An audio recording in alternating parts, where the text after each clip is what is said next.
2 Corinthiens, chapitre 10. Pourtant, nous ne luttons pas d'une façon humaine. Non, les armes qui nous servent à lutter ne sont pas des armes humaines. Mais leur force vient de Dieu pour détruire tout ce qui lui résiste. Nous détruisons les façons de penser qui sont fausses. Nous renversons tous les raisonnements que des orgueilleux opposent à la connaissance de Dieu. Nous voulons changer l'esprit des gens pour... Salut et bienvenue à notre émission Éclairage. Comme vous le savez, chers amis de la toile, le thème de cette émission que nous sommes en train de dérouler est « Islam est-il la religion des anciens prophètes ?» Et aujourd'hui, nous allons parler sur le point 3. La prière des anciens prophètes est-elle conforme à celle des musulmans? C'est la raison pour laquelle nous sommes avec notre frère Emmanuel. Alors, nous allons parler de trois choses. Qu'est-ce que la prière? Selon la plupart des gens, Jésus, comme les autres anciens prophètes, ont prié comme les musulmans. Alors, ils sont des musulmans. Qu'est-ce que nous allons comprendre à propos de cette façon de voir des gens? Et troisième chose, on va parler de cette façon de prier chez les musulmans, là où ça tire sa source. Alors, nous allons aller rapidement sur la première question. Frère Emmanuel, qu'est-ce que la prière? Merci et je salue tous les amis qui nous suivent et qui s'abonnent à notre chaîne YouTube Ce que l'islam nous cache, et que Dieu vous bénisse. Ici, c'est une question de l'âme. Nous sommes en train de voir, est-ce que la propagande des musulmans pour pouvoir capturer les esprits faibles à leur religion, comme leur maître, leur prophète avait fait, est-ce que les arguments qu'ils avancent sont fondés? C'est la raison pour laquelle nous sommes en train de faire ces émissions, parce que pour eux, les anciens prophètes étaient des musulmans. C'est l'islam qui était leur religion. Nous avons vu plusieurs points par rapport à ça. Comme vous venez de le dire, nous voulons voir la prière. En arabe, ils disent as-salat. As-salat, la prière. Qu'est-ce que la prière? De façon générale, la prière, au fait, c'est adresser une requête à une divinité.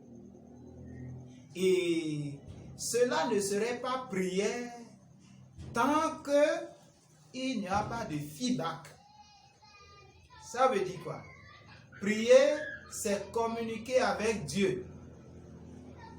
Prier, c'est communiquer avec Dieu. Donc la prière, c'est la communication avec Dieu. C'est-à-dire quoi? Tu parles à Dieu et Dieu te répond.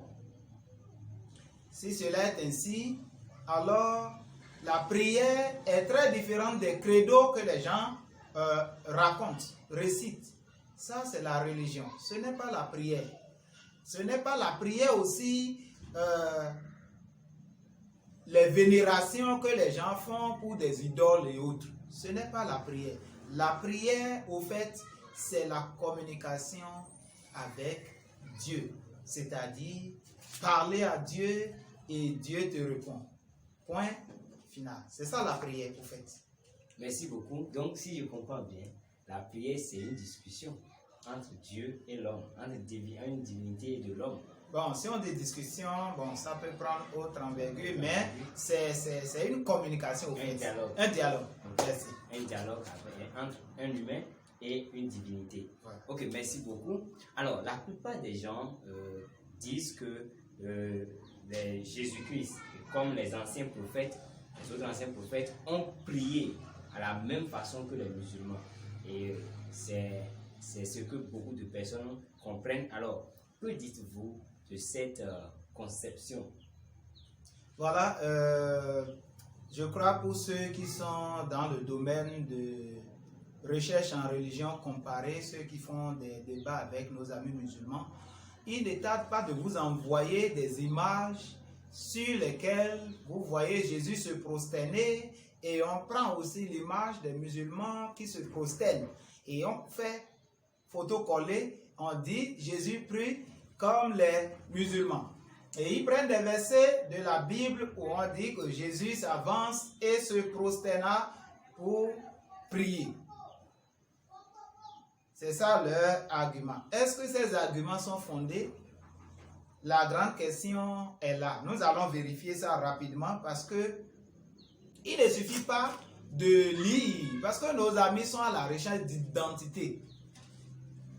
Ils sont à la recherche d'identité. Au fait, c'est ça l'islam. La fondation de l'islam, ils sont à la recherche perpétuelle de l'identité.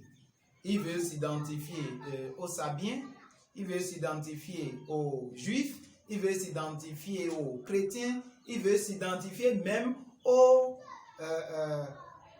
comment on l'appelle, aux Hanifiens. Donc, ces religions inspirent Muhammad. C'est pourquoi il a concordé un peu partout pour fonder sa religion. Et jusqu'à aujourd'hui, comme la Bible a dit dans le livre de Psaume, qui dit, si la fondation est gâtée, qu'est-ce que le juste fera? Donc, étant sur ce point, tantôt ils disent la Bible est falsifiée, tantôt ils disent qu'une partie de la Bible confirme que l'islam est la vraie religion. Bien, parlons maintenant de la prière.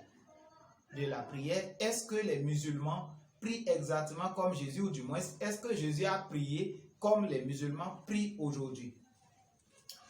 Il ne suffit pas de se prosterner, il ne suffit pas de lire quelque part qu'on s'est prosterné pour dire qu'on prie de la même manière. Je vous donne l'exemple. Nous sommes ici au Bénin et nous avons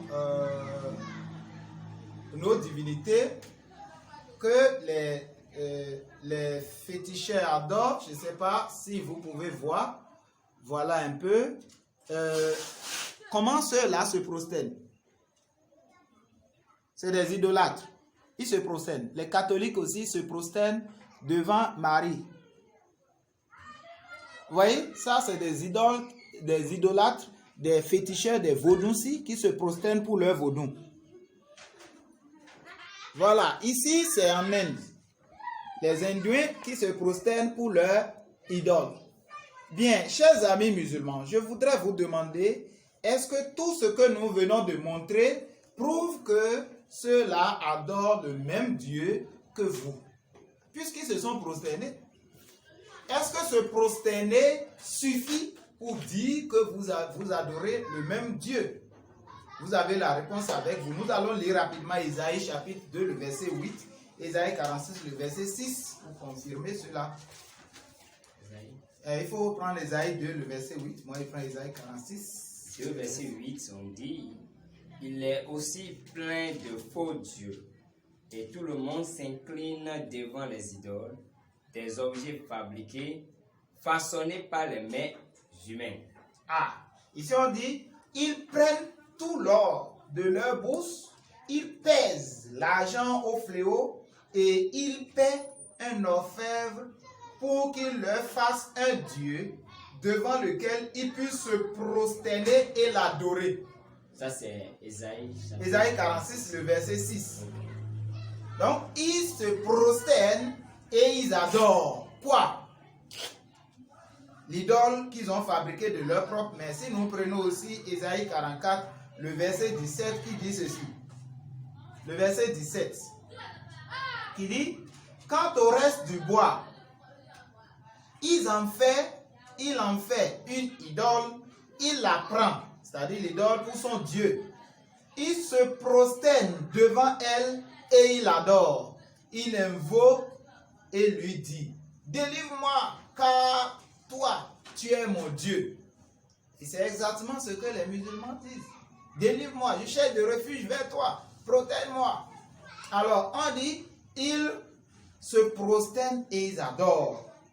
Bon, si vous lisez aussi Apocalypse chapitre 14, le verset 11, on va lire ça aussi rapidement. Et Apocalypse chapitre 14, le verset 11, les musulmans ne prennent pas ça là. Ils ne prennent pas ça parce que ça les compromet. 14, verset 11. Oui, allez-y. La fumée du feu qui les tourmente s'élève pour toujours. Ils sont privés de repos, de jour comme de nuit, ceux qui adorent la bête et sa statue, et quiconque reçoit la marque de son nom. Ah, donc vous voyez, adorer, est-ce que se prosterner et adorer suffit pour dire que vous adorez le même Dieu? La réponse est avec vous.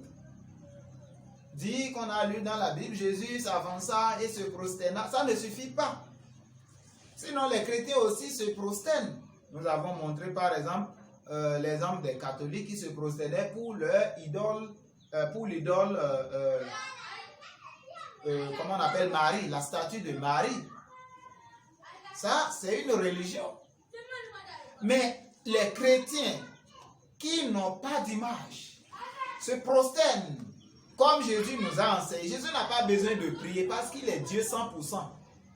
Lui, il a pris le corps de l'homme pour venir nous enseigner comment nous devons prier, comment nous devons adorer Dieu, comment nous devons marcher pour plaire à Dieu avant de s'asseoir sur son trône. Alors, les chrétiens fervents qui n'ont pas autre chose en dehors de leur Seigneur adorent Jésus en esprit et en vérité, comme la Bible nous l'a dit dans Jean 14, le verset 14. Jean 4, le verset 14, allons-y rapidement. Jean 4, verset 14. Ça peut aller? Verset 14. Oui. Il dit, Ou le verset 24. 24. Oui. Il dit, Dieu est esprit et ceux qui l'adorent doivent l'adorer en étant guidés par son esprit et selon sa vérité. Ah, ici, Dieu est esprit et il faut que ceux qui l'adorent par esprit et en vérité. C'est là que nous allons voir, est-ce que les musulmans qui crient qu'ils adorent Dieu, adorent le vrai Dieu en esprit et en vérité? Est-ce que c'est Dieu qu'ils adorent? On a vu les idolâtres maintenant, les vaudouciers qui adorent leur vaudou. Dans le Coran, Mohammed dit, j'adore ce que vous n'adorez pas.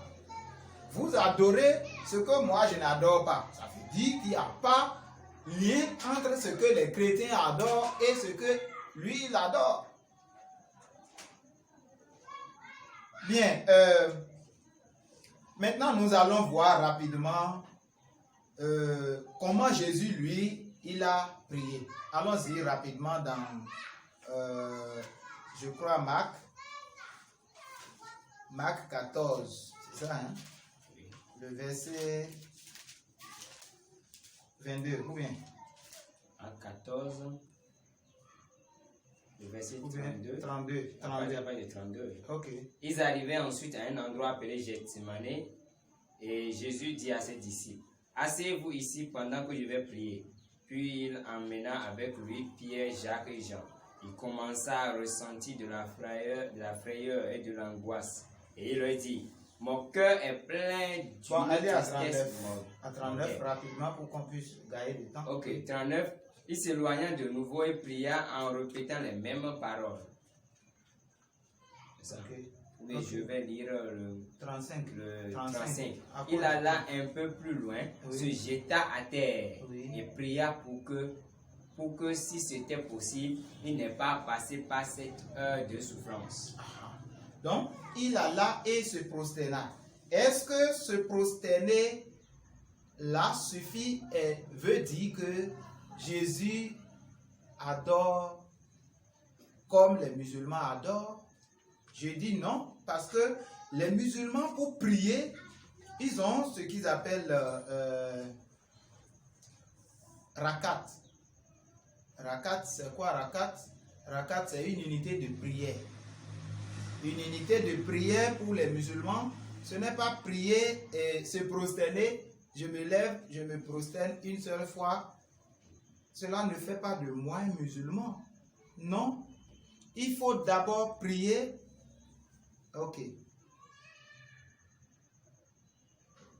Il faut d'abord prier comme les musulmans ont prié avant de savoir si vraiment nous adorons comme eux.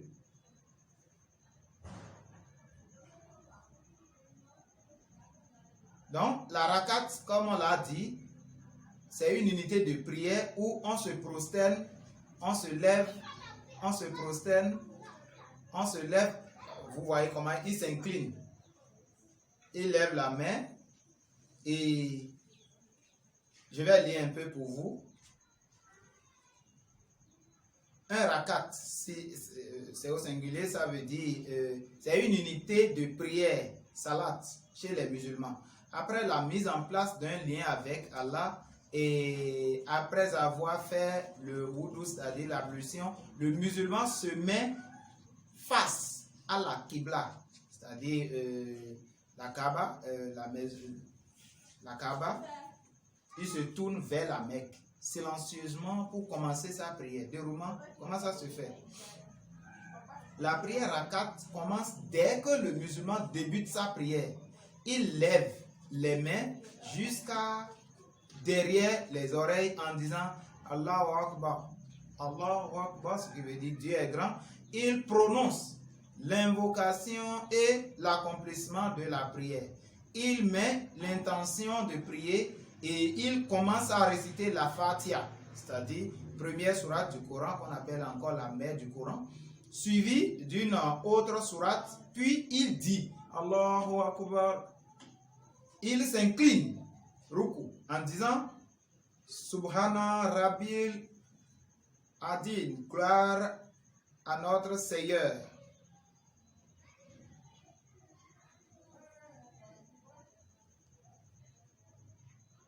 Trois fois, il se relève et dit Sami Allahu liman hamida rabbana wa laka ham. Dieu écoute celui qui le loue. Oh Seigneur, à toi la louange. Il se prosterne, soujou, en disant Subhana Rabbi. Donc, il récite ses prières. C'est devenu une formule. Et tant que tu ne vas pas rester comme ça, tu n'es pas musulman. Et ils sont condamnés à réciter ça en arabe. Dites-moi si Jésus a prié en arabe. Donc nous allons voir les points là rapidement. Le rakat, c'est ça on vient de dire. La direction. La direction, les gens se tournaient vers où pour prier. Les gens se tournaient vers où pour prier avant. Peu importe là où tu peux tourner ton regard, Dieu t'écoute. C'est ça les musulmans imitaient au début. Et dans le Coran, ils ont dit, partout où tu tournes ton regard, la face d'Allah est là. Mais il s'est fait que eux, ils imitent les religieux. Au début, ils priaient face vers Jérusalem. Après, l'esprit de séparation leur est venu, comme j'ai dit, concorde un peu partout, j'ai dit ça au début. Mais il y a l'un de ses compagnons qui dit, prophète, il ne faut pas que... Est-ce que si on priait vers Qibla, la direction Qibla, c'est-à-dire prier vers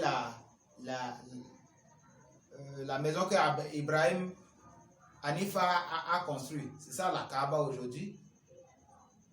C'est là, Allah a dit, il faut prier ou tourner vers la maison.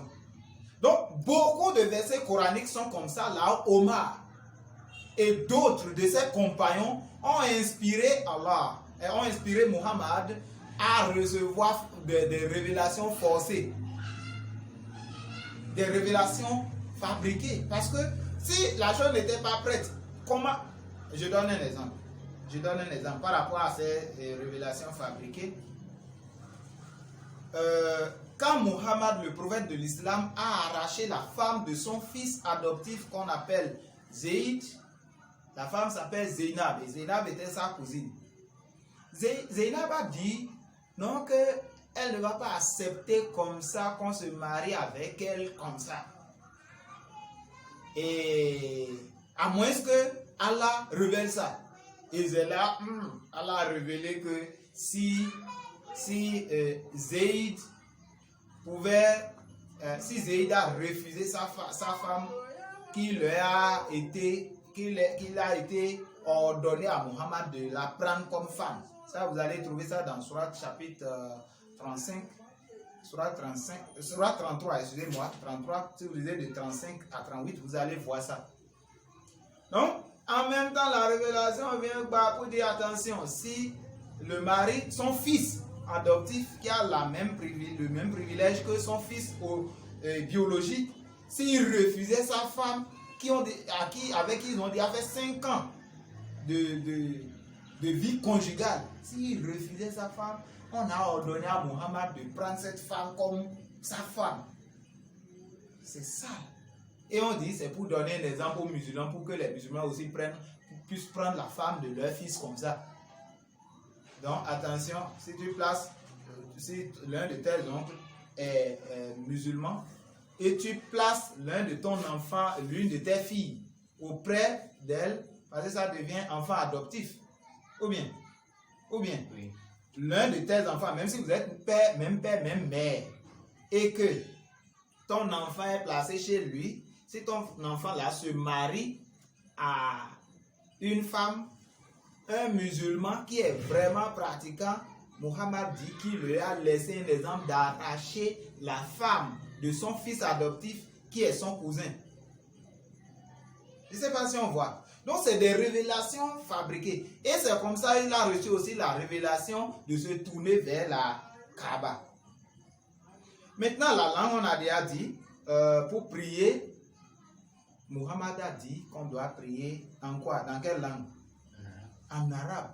Et c'est en arabe seul. Maintenant, demandez aux musulmans de vous montrer un seul verset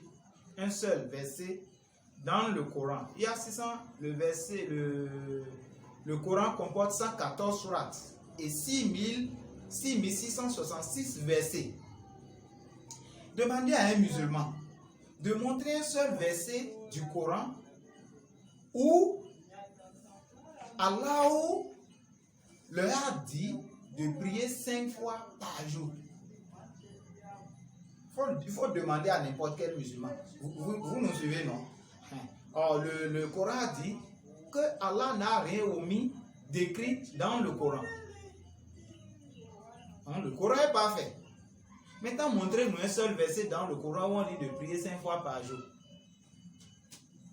Ça n'existe pas. Alors, nous allons voir, par la grâce de Dieu, où ils ont copié leur affaire.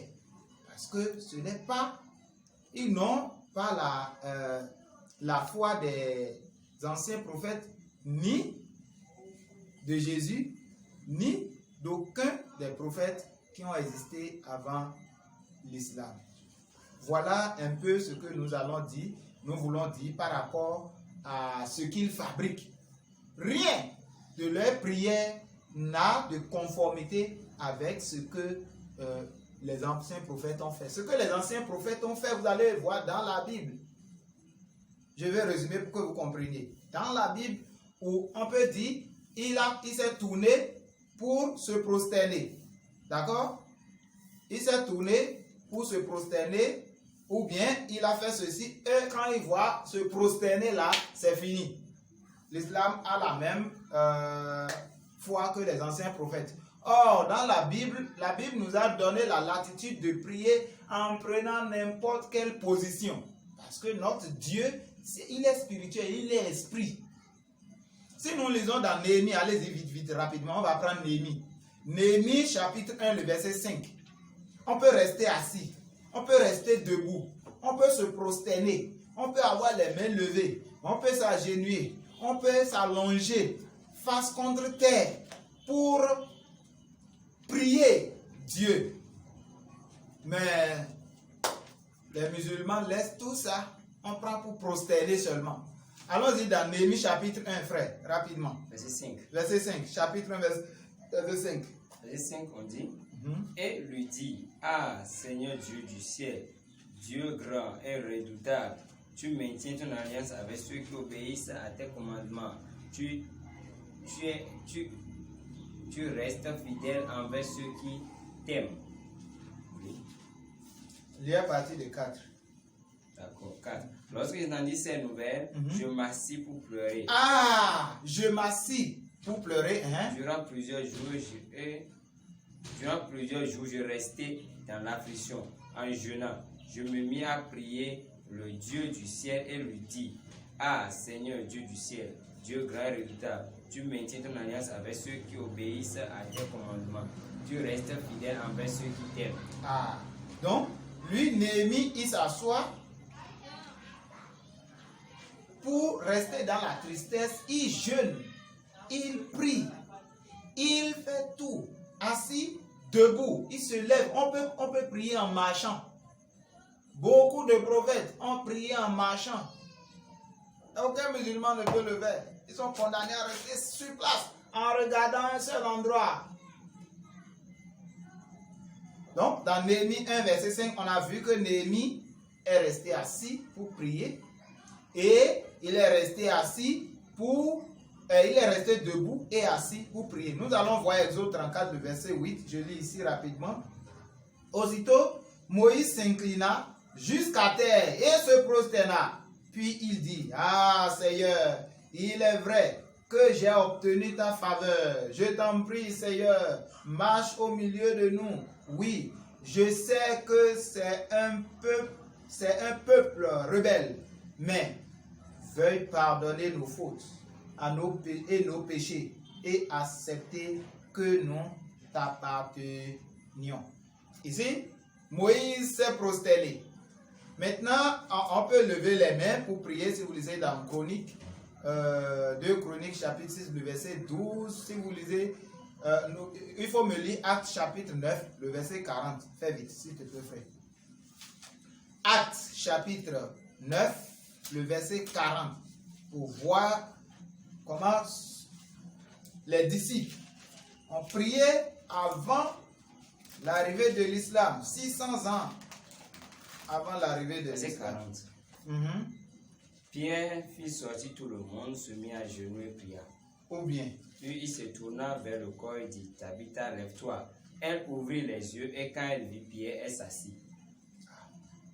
je ne sais pas si un jour Mohammed a ressuscité un mort comme ça. Et ils comparent, c'est bizarre quoi. Ils ont l'audace de comparer le Seigneur Jésus à Mohammed. C'est triste. Ils n'ont qu'à comparer Pierre ou bien Paul à Mohammed. On dit Pierre. Il s'est mis à genoux pour prier.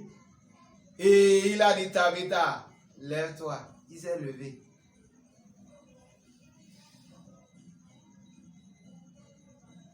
Alors, nous allons voir rapidement. Je ne sais même pas si Mohammed a pu communiquer une fois avec Allah. Jamais. Il n'a jamais parlé.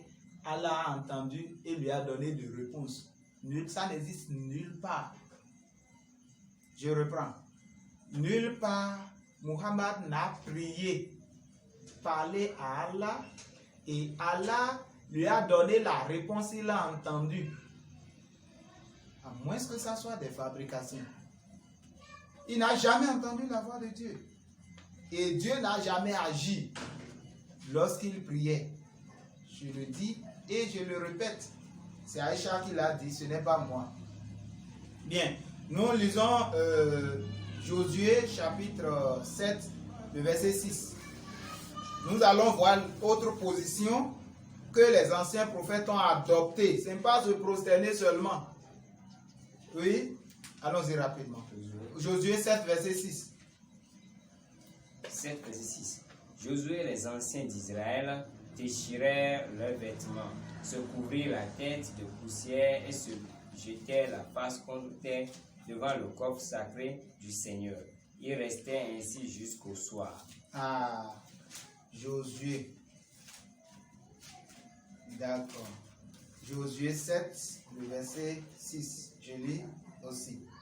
Il dit, Josué déchira ses vêtements, il se jeta la face contre terre devant le coffre de l'Éternel et il resta là jusqu'au soir. Je vous montre un peu l'image, ce que ça ressemble, à quoi ça ressemble. Voilà, comme ça. Comme ça.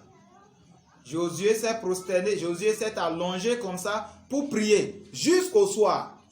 Voilà, merci beaucoup. Merci beaucoup. Donc, Josué, on peut prendre cette position pour prier. Les anciens prophètes, les prophètes ont fait la même chose. Pourquoi les musulmans ne prennent pas cela et accompagner à ce qu'ils disent? Pourquoi ils ne font pas ça? Se prosterner seul, parce qu'ils se prosternent. Il a dit les idolâtres aussi se prosternent, qu'ils adorent le même Dieu. Alors voilà un peu leur erreur, leur montage dans leur recherche d'identité. Merci pour l'intérêt que vous portez à cette émission. Nous sommes au point 3 et nous voulons voir au niveau de As-Salat, quelle est la source de prière des musulmans. 1. Prier face à la Mecque Qibla. 2. Prier 5 fois par jour. Est-ce que cela est révélé par Allah? Non. Aucun verset du Coran n'a révélé que les musulmans doivent prier 5 fois par jour. Et ce qui a été révélé pour Qibla, c'est Omar al-Khattab qui a dit cela. On lit ensemble dans Tafsir de Ibn Kathir.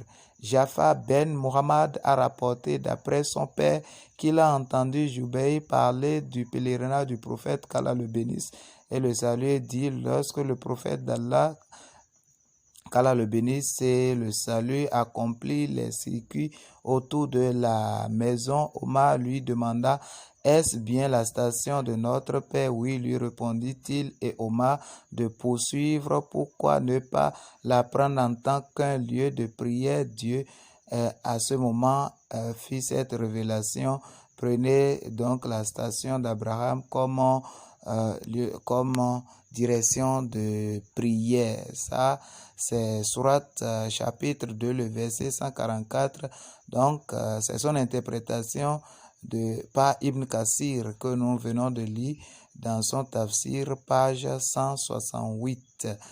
Donc, cela est révélé par Omar al-Khattab. Maintenant, deuxième point, prier 5 fois par jour. Nous lisons ensemble. Les Sabéens sont ceux qui croient en 2 entités créatrices, à l'instar des Majous Mazdéens, si ce n'est qui révèlent les 7 astres ainsi que les 12 constellations. Ils les représentent par des images, puis sacrifient des bêtes pour elles, cherchant à s'en rapprocher. Ils ont 5 prières quotidiennes de jour comme de nuit. Ils ont pour Qibla direction pour prier la Kaaba à la Mecque. Ils jeûnent 1 mois pendant l'année et qui est le mois de Ramadan. Ils jugent illicite la viande de la bête morte, le sang et la bête et la viande du porc. Ils jugent comme étant maharim la personne avec qui il est interdit de se marier pour toujours. Ils ont les mêmes lois que les musulmans pour ce sujet de maharim, c'est-à-dire ceux en raison d'un lien de parenté ou d'alliance comme la belle-mère, etc., ou d'un lien d'allaitement, frère ou sœur de lait. Allah leur avait envoyé Al-Khalil Ibrahim alayhi salam à eux, c'est-à-dire que la paix soit sur eux, avec la religion de l'islam pour réformer ce qu'ils avaient perverti de la religion. Commentaire de bas de page du livre Kitab as-Sunnah de Abdullah ibn Ahmad ibn Ambal, page 314, volume 1. Alors voilà, les Sabéens étaient des idolâtres qui adoraient les étoiles, mais le prophète de l'islam les a pris comme un exemple à suivre. Ils ont vécu 1000 ans avant l'islam, plus de 1000 ans avant l'islam. Or, la Bible, les prophètes qui ont précédé l'islam n'ont jamais mentionné les Sabéens comme étant des adorateurs de Dieu Tout-Puissant. Non. Donc, la Bible n'a pas révélé cela à aucun prophète, si ce n'est l'islam. Alors, et tout ce que l'islam fait, c'est-à-dire la tabaski, le ramadan, le pèlerinage, tout était tiré de cette pratique de l'islam. Donc, Surat 22, le verset 17 dit que les Sabéens étaient des adorateurs des étoiles. Alors, si jamais, parlant de As-Salat, vous négligez cette prière, même que les adorateurs des idoles avaient fait, le Surat 107, le verset 4 à 5 dit que tu es plus malheureux. Il dit malheur à toi, lisez vous-même. Alors, je vous en prie de vous repentir et sortez de l'islam Là, vous serez sauvés. Jésus vous aime. Merci de nous avoir suivis. N'oubliez pas de vous abonner à notre chaîne YouTube et liker nos vidéos pour ne rater aucune vidéo à venir.